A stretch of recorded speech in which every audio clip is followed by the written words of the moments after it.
Good morning and happy Sabbath mga kapaglaom. Sa tanan nga nagapaminaw sa tibuok Philippines and abroad, malipayong adlaw nga ipapahulay alang sa tanan. Ang akong bahin karon is to share to you this short promotional talk about on how to be happy in God. Unsaon nga magmalipayon ta diha sa Ginoo. Para magmalipayon ka, because this is our goal, sa matag usa nga, samtang nangalagad ta mga kaigsunan, kinahanglan magmalipayon ta. And I would like to share, ngang pinakamalipayon nga tao sa tibok kalibutan, kining nakigbahin sa iyang buluhaton.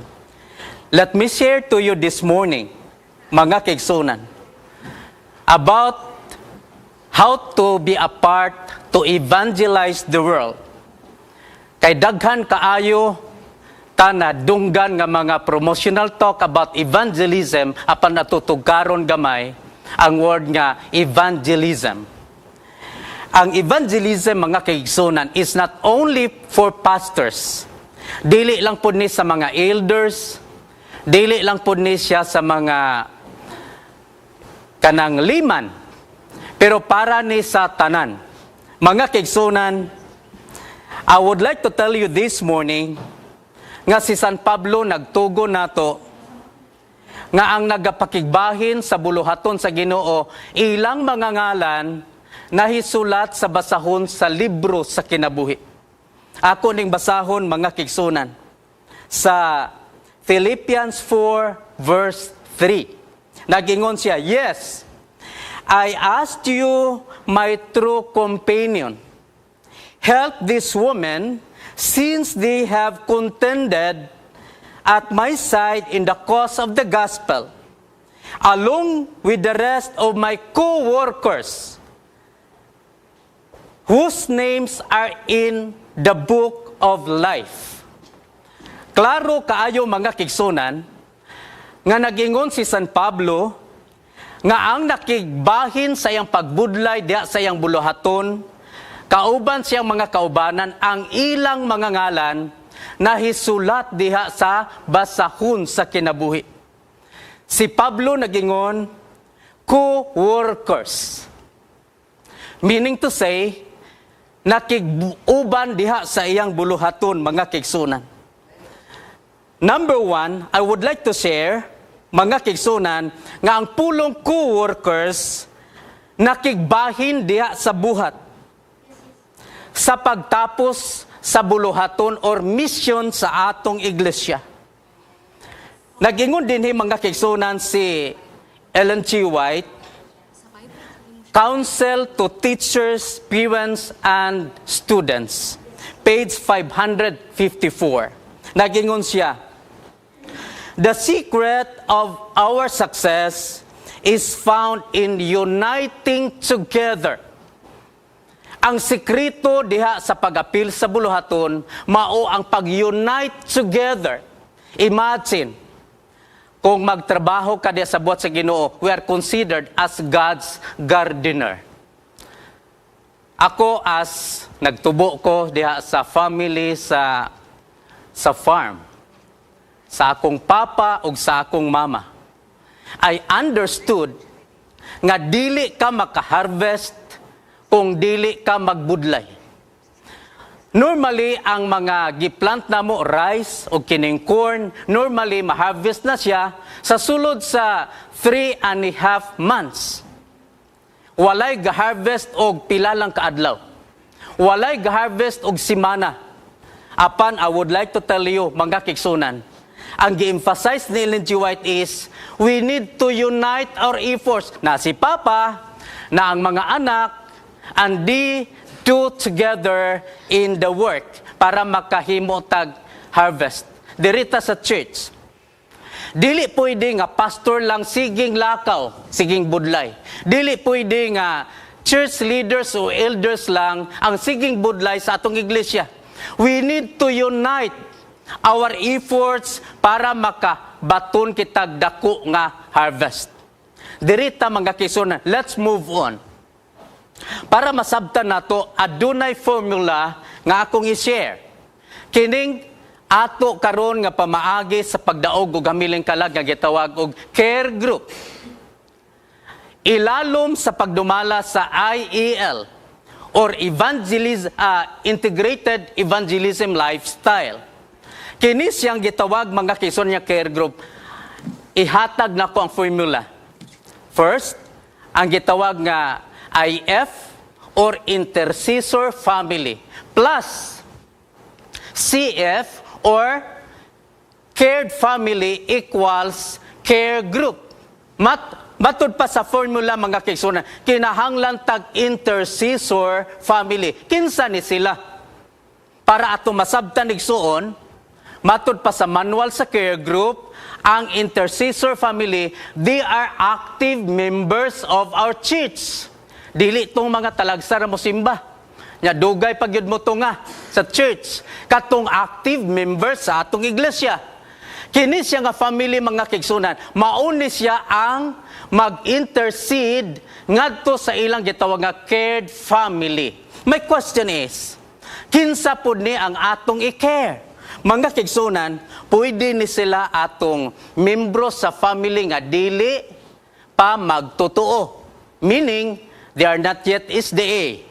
Number 2, pwede ni sila atong kaparentihan nga dili pa nangalagad sa Ginoo. Ikatulo, pwede ni sila atong mga close friends sa atong trabaho o sa atong mga silingan.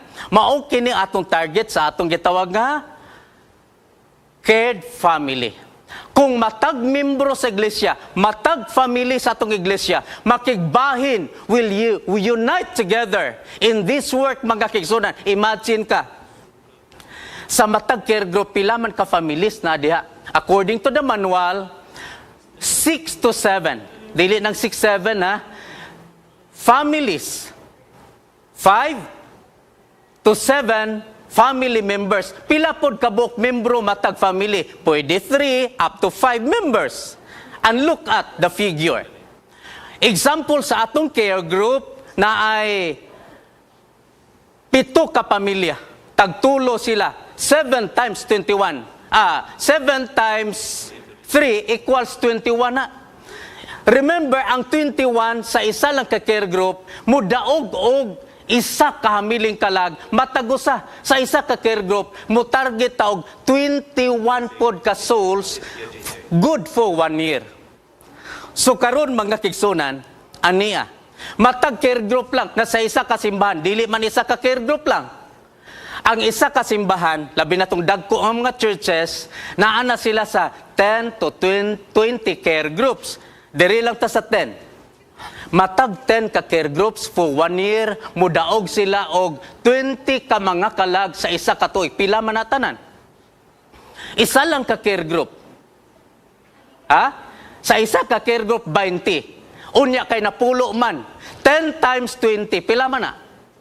Di ba 200?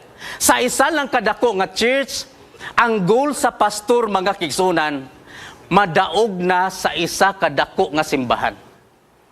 Ania mga kigsunan, when we get involved, mao nang atong tubag, kung moingon ko nga care group, get involved. Kay ngano, we are part of this ministry mga kigsunan. Because I would like to tell you, according to Paul, nga kung dili ka mga budlay sa iyang buluhaton, abay kang Pablo, abay sa mga pastors, ang imong ngalan, dili mahisulat sa basahon sa kinabuhi. Klaro ang balaan na kasulatan mga kaigsunan. So this morning mga kaigsunan, I would like to share, this morning, according to the Desire of Ages, 195, every true disciple is born into the kingdom of God as a missionary.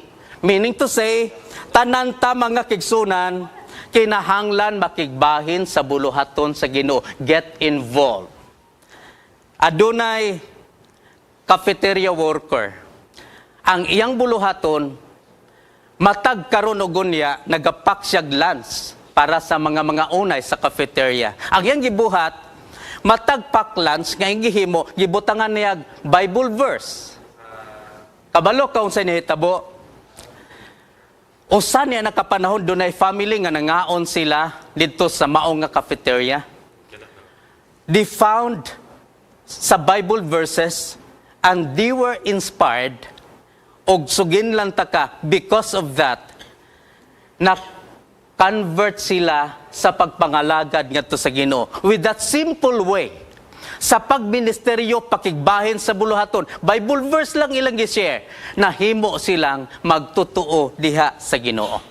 Mga kigsunan higala, kitang tanan, we need to get involved in God's work if you want your name to be written in the Lamb's Book of Life. So this morning, mga kigsunan, is state ni San Pablo, those who are contended at my side to work with me, ang word niya contended, gapasabot, nagbudlay, abay kanako. In short, mga kaigsunan, nagbudlay, kauban sa mga pastor o sa mga elders sa iglesia, ang ilang mga ngalan na sulat sa basahon sa kinabuhi. Si Ellen G. White, Ministry of Healing, page 417, nag-ingon siya, the strongest argument in favor of the gospel is a loving and lovable Christian. Meaning, pag-apil diya sa buluhaton mga kigsunan, it is actually sharing God's love towards people. Pakigbahin sa gugma diha sa katawhan sa Dios mga kigsunan. Busa karong buntaga, I would like to invite everyone to get involved in God's work. Doing God's work. Pagbudlay, uban diya sa Ginoo, uban sa atong mga pastors, uban sa atong mga pangulo sa iglesia, mga kigsunan. Kay maori gud ni ang sekreto, magmalipayon ka. Kay walay sukdanan, diha sa kalipay kung ikaw mahimong kabahin sa pagpangdaog sa miling kalag para sa atong Ginoo. To end my promotion, mga kigsunan. Nahitabo ni dito sa Kenya. Adunay babayi mga kigsunan, membro sa atong iglesia. Nganging gibuhat, nag-visit siya kanunay sa iyang silingan nga nagsakit. Iyang dalan og tambal, iyang ampuan, og iya kanunay ibilin ang paglaom nga nag-ingon, panalanginan ka sa Ginoo og ayuhon kaniya. Just believe in God. Mga kigsunan, I would like to tell you, unsay nahitabo, sa panahon nga siya siging dala og pagkaon, siging ampo alang sa usa ka masakiton mga kigsunan. Ang nahitabo igsoon, that small act of love open to the entire family og ang tibok family mga kigsunan niya iyang giserbisyuhan nangalagad diha sa atong Ginoo. Busa, get involved in God's work. Kung kita tanan mag-unite sa atong effort mga kigsunan while waiting our Lord Jesus Christ, mga kigsunan, magmalipayon ka diha sa buluhaton sa atong Ginoo. Philippians 4 verse 3 teaches us that evangelism is a shared responsibility, a calling for every believer and work rooted in love. Mga kigsunan, and God invites us to stand side by side with our pastors, mga kigsunan, as co-workers for Him. May God bless us all, mga kigsunan, and happy Sabbath day alang sa tanan.